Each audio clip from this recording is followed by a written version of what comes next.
Loud noises. Just checking those at home. Can you hear us? Can you put something in the chat? Thumbs up. Can you hear us okay? Ireland. Neither of them watching from Ireland. Yeah, great. Okay. Thank you everyone for joining us, and thank you so much for tuning in at home and watching the film. I'm sure you absolutely loved it, and yeah, what an amazing film. This is the Q&A panel. So this is the bit after the film. So if you haven't watched the film yet, click the link to watch the film first. This panel will be available online for the foreseeable future, so you can kind of catch up afterwards. But yeah, definitely watch the film before you kind of hear us guys chat, and there'll be some spoilers otherwise. So yeah. Okay, so I'm Kirsty Davies. I'm the Community Water Quality Manager at Surfers Against Sewage. Bathing waters are really close to my heart. Myself and Lindsey work to support communities to gain bathing status for their local rivers and beaches. And I'm joined by a panel of people some of you might recognise at the end. So we're joined by Charlotte, who's the director of the film, Mary, who's the Women's Institute Climate Ambassador and also led a bathing application themselves, which we'll come on to shortly. And we've got Eva as well, star of the show, star of the film, you might recognise her, and also doing a research fellowship in river pollution at the moment as well. So we're going to have a chat. Please put some questions in the chat at home as well if you've got anything you'd like to ask the panel about. We'd love to hear your kind of thoughts about the film, but also any queries you might have for the people here today. So we are going to start with Charlotte. What inspires you to make the film? Well, oh, and also in the questions, if you could let us know what your local river is, or a river that's close to your heart. Yeah, we'd love to hear what rivers are represented in the chats. In the comments.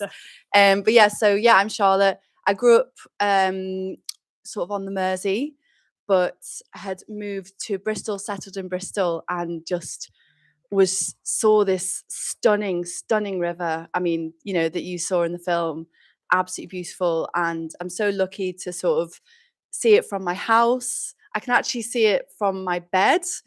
David, my husband, brings me a cup of coffee in the morning. I just look at the river, and just brings me such peace and joy. And there was a mermaid that put the call out for a filmmaker, and she was making the film The Mermaid, the Otter and the Big Pooh. So I followed her in her mum's kayak for a week, filming her journey, looking for this otter, from which she made that wonderful children's book. And then after that, I'd learned so much. I didn't know about all of the sewage pollution issues. I was a swimmer. I knew generally not to put my head under, but I'm a bit ashamed that I wasn't curious as to why. But this film just opened up a world for me, the short film with Lindsey. And then I just saw so much going on in Bristol around the river, so many different ways that people were just wanting to protect it and doing sort of these wonderful, mad, very Bristol things. And so, you know, I just got my camera and started rolling. Nice. And Eva, on to you next. The film's all about connection to water. And can you tell us about your connection to the Avon?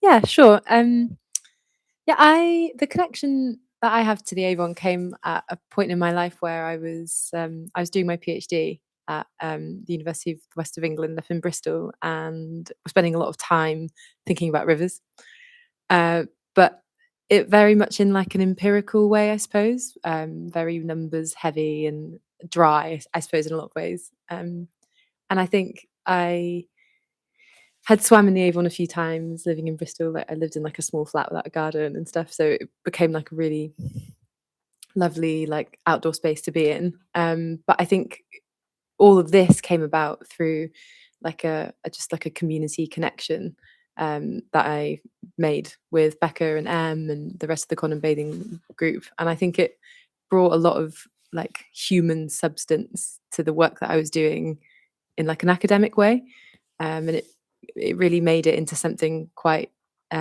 tangible and like a people-focused, tangible thing to the science, which was really nice. Nice, thank you. And we're really pleased to be joined by Mary. So you might have heard in the news last week that there are 13 new proposed bathing waters in England, and there's a kind of like a crucial next step that Mary will talk about in a minute. But Mary applied for bathing water status with various community members in Lostwithiel in Cornwall on the River Foy. So can you tell us why you applied for bathing status? Well, there's two reasons really. One, as you mentioned, I'm a WI climate ambassador, and 3 years ago we started a campaign which was a national campaign for clean rivers for people and wildlife. So I was very involved in presenting that to our WI members. And it's the first time I'd heard of bathing status. And so we were thinking about how that might apply to us locally. And I was very aware that my grandchildren swam in the river, in the River Foy. And I was a member of the local environmental group there. So I started talking to them about whether we could do something similar for that river, because obviously we wanted to make sure it was okay. And generally, as well as that, because of the WI campaign, I got involved with Surfers Against Sewage and did some campaigning against our Southwest Water as well. So I got involved in several different ways. Oh, we're so thrilled that you River Foy is this close to getting bathing status, so it's a huge news.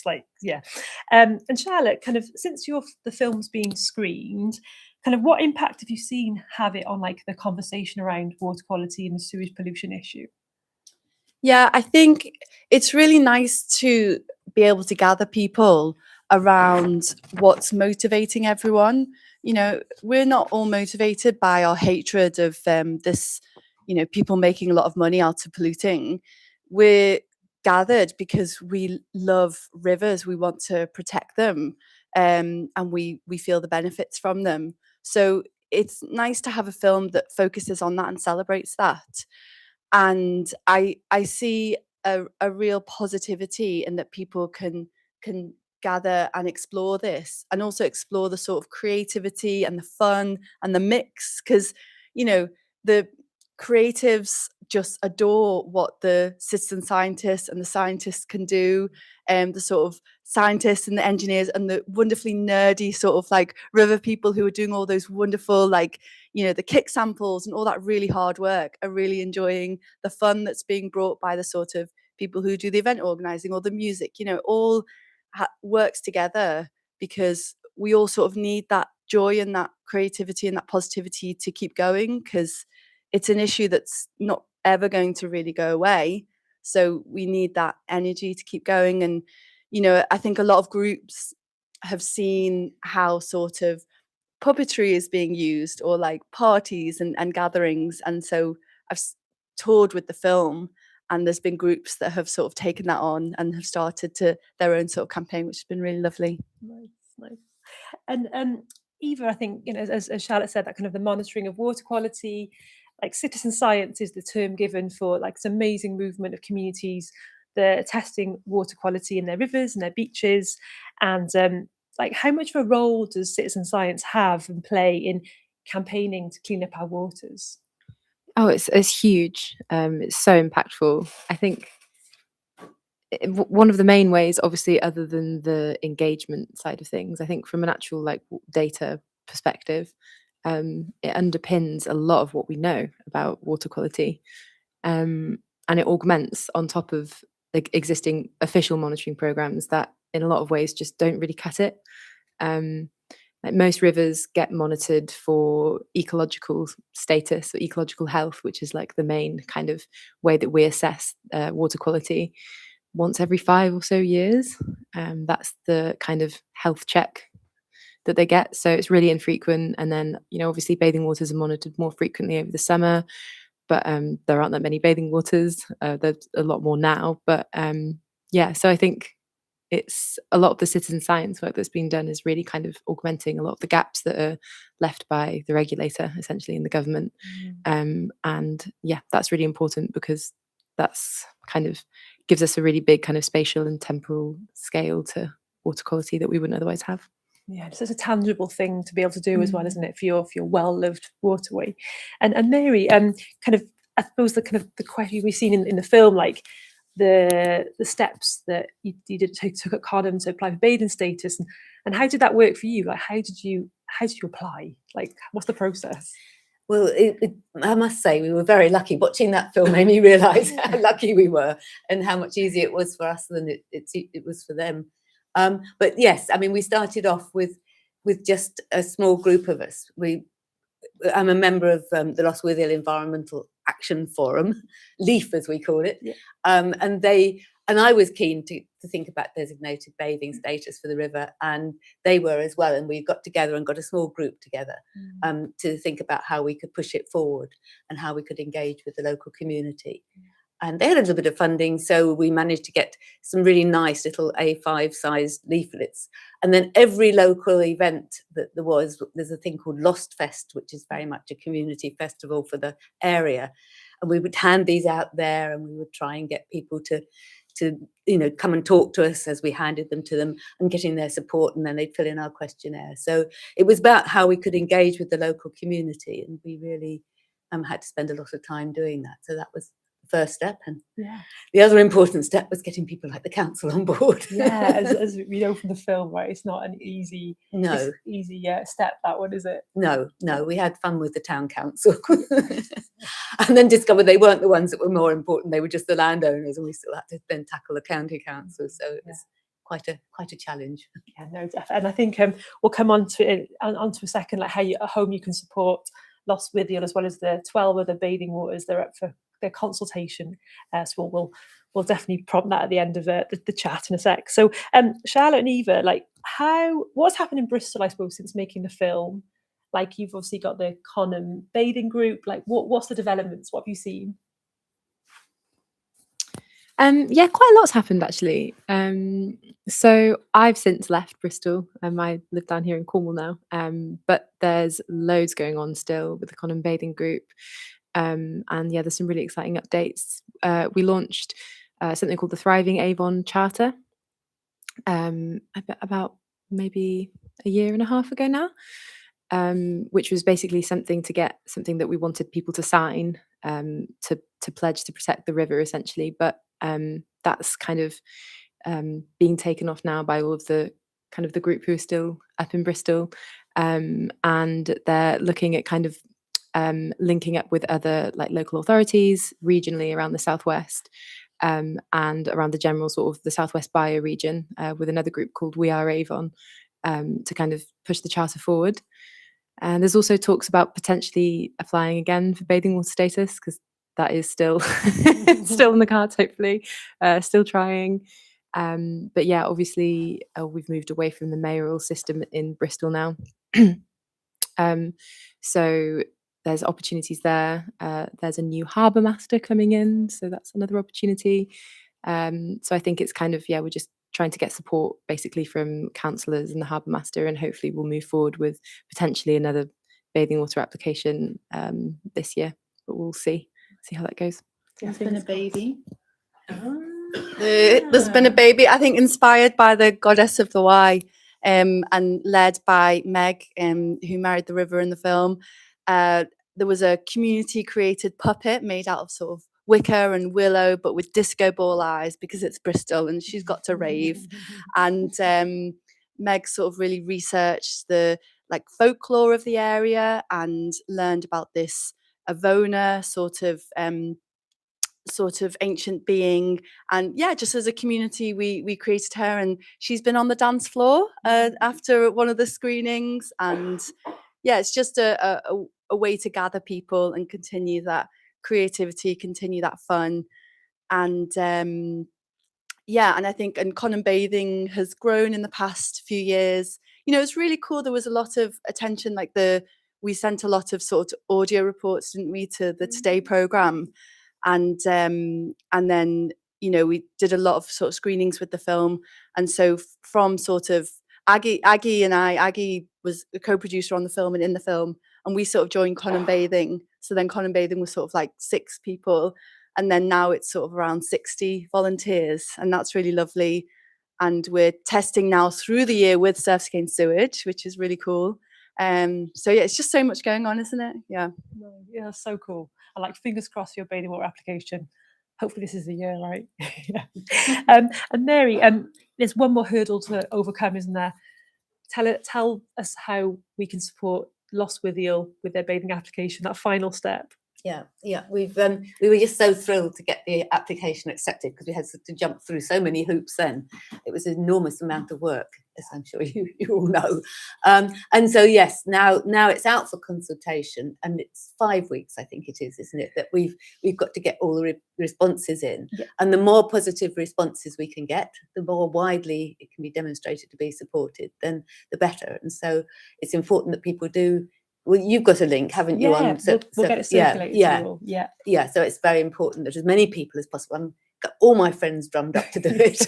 Everyone I can think of, every chat group and WhatsApp group I've got, they're all got to fill in the consultation forms and get them in to DEFRA. So yes. Yeah. And we'll get the link round. We'll find a way to get the link to you, and we've got some guidance as well that we've created at SAS to hopefully make it as easy as possible to complete the consultation. And it's a pretty kind of, it's not too onerous. It'll take you like 5 minutes. But yeah, support the 13 bathing applications, because the majority of them were applied for by community. So this is like a really amazing kind of example of community campaigning, community taking matters into their own hands, speaking up for their rivers and their beaches. And you can do that as well, kind of follow these guys' lead. So let's come on. I've got some questions that have been zapped through to me from you guys at home.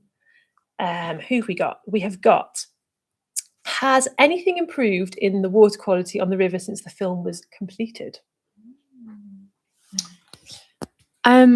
Just from like brief conversations with the Conham team, because I'm not really working necessarily on the water quality side of things directly, but it looked really, I had a brief glimpse of what the water quality results looked like over the summer, and it's just a big mix. There's some that would go way beyond like what would be considered acceptable, and but there was quite a few weeks of in the safe zone. So I think it's from a testing perspective, I wouldn't say it's improved, but there's certainly more awareness, and so I guess that's a good place to start. Yeah, and it's championing the good days when it is good water quality as well, isn't it? So people can be encouraged to go and use the water safely, isn't it? Yeah, exactly. And like people are going to swim there regardless. Yeah. It's a beautiful spot, which is like really important to people. So yeah, at the end of the day, people swim there. I think it's about being informed, I suppose. Definitely. And it wouldn't have, that data wouldn't be in place if it wasn't for the community. So also we've got some river representation. We've got the River Ver, we've got Hogsmill, we've got the River Tone in Somerset, which is a bathing water as well. The River Froome, which also is a bathing water, I think, as well, in Farley, Hungerford. Yeah. Yes. River Irk, River Trent. We've got Argentina, the Rio de la Plata. Amazing. Cool. We've got another question. So, Charlotte, how was it that you gather all the people to participate in this movie? Was it difficult? Oh my gosh. So David, my husband, who popped up in the background in bits of the film, and you can see him on the credits as a drone operator, sound mixer, color grader, many things, because this is an independent production. We sort of did so much of it ourselves, and he just said, "Can you stop putting new people into this film? Can you just stop? There are too many people in this film." And so we finished. I'd submitted the film to Kendal Mountain Festival, which is an incredible film festival, and so we premiered there. And then over that winter, I added 2 more people to the film and then re-edited, because I just, I think this film really is just a tapestry of people who love and connect with the river in so many different ways. It's so deeply personal to each person, and I think that was what was coming out. I could have made a film about Meg and her relationship to the river. I could have made a film following just Conham bathing, but there was just so many people. There's so much life and vibrancy that kind of gathers around the river. So yeah, but I did have to stop in the end. But I could easily, there's still so much going on. There's, it's only a few people, and there's the Icebreakers, a lovely men's group that meet. They were just starting up and they've been growing. So yeah, I could easily make a sequel. Yeah. We've got such a lovely comment. Lots of love to say how powerful the film is, as well as really evocative and powerful. So yeah, really nice. A question about what the legal status has on the wedding, what does the wedding have in terms of legal status? Do you know? Is that like how bound to the river is Meg? Yeah. I think Meg would say, Meg came on tour with the film, so was in a few Q&As, and she said it's not a sort of legal status, and she says the wedding for her was, deeply personal, a little bit silly and a little bit serious.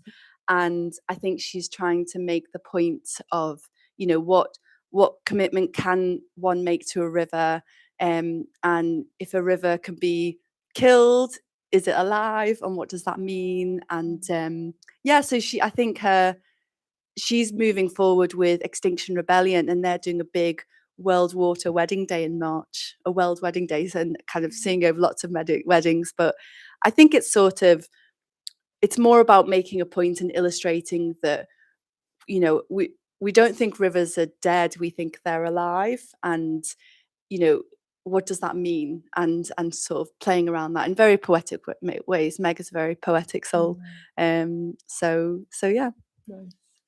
It's a question that maybe I can help answer is, do you know how to get testing kits to be able to carry out citizen science testing over a prolonged period of time? So at Surfers Against Sewage, we, as been mentioned, we support communities to test on a weekly basis. You can find that info on our website. We've got something called Data HQ, Surfers Against Sewage Data HQ, and we have loads of info on how to monitor your waterway. We fund 20 communities every year, so if you drop us an email, it'll get to Lizzie and I, and we'll be able to give you some more info. But we're always really keen to hear from more communities that want to test their waterway, and if we can't fund you directly, we'll provide you with some signposting. There's some brilliant organisations like the Anglian Trust, Rivers Trust, Earthwatch that do great stuff as well that we can hopefully help you with. Let's have another question. We have 2 more questions. Okay.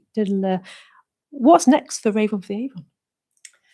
So we're going to, this has been sort of an independent production, so we sort of move a bit slowly, sort of doing everything ourselves.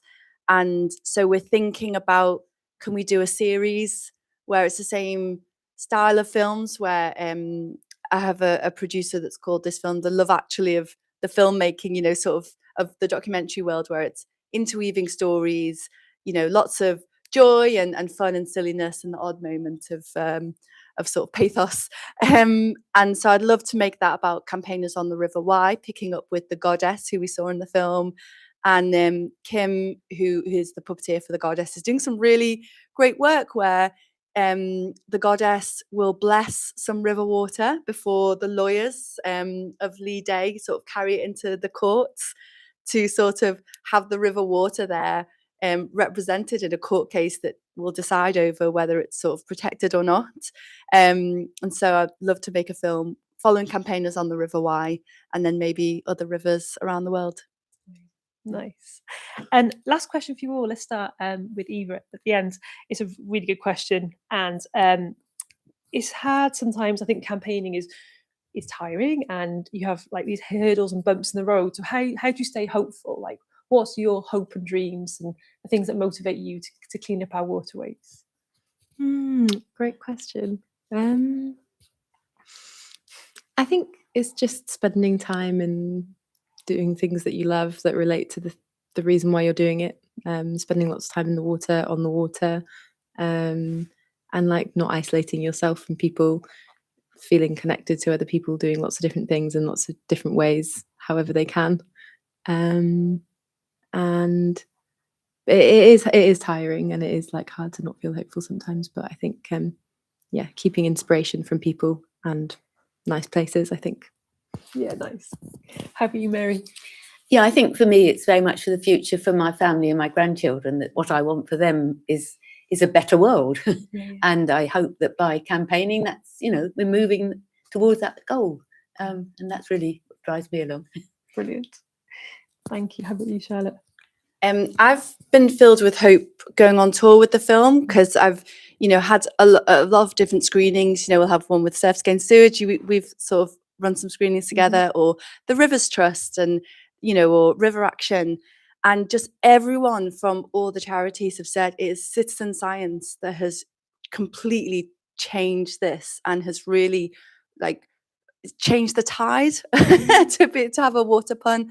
And that fills me with hope, because that's ordinary people fitting things in around work and life and doing something that's like actually quite approachable to do, take a citizen science test. So I think there is hope in that. It's citizen science has changed this whole situation to where it was rivers was a voting point, in the general election, and it's on everyone's radar and everyone knows about it. So I think there's hope in that, we little people can really make a difference.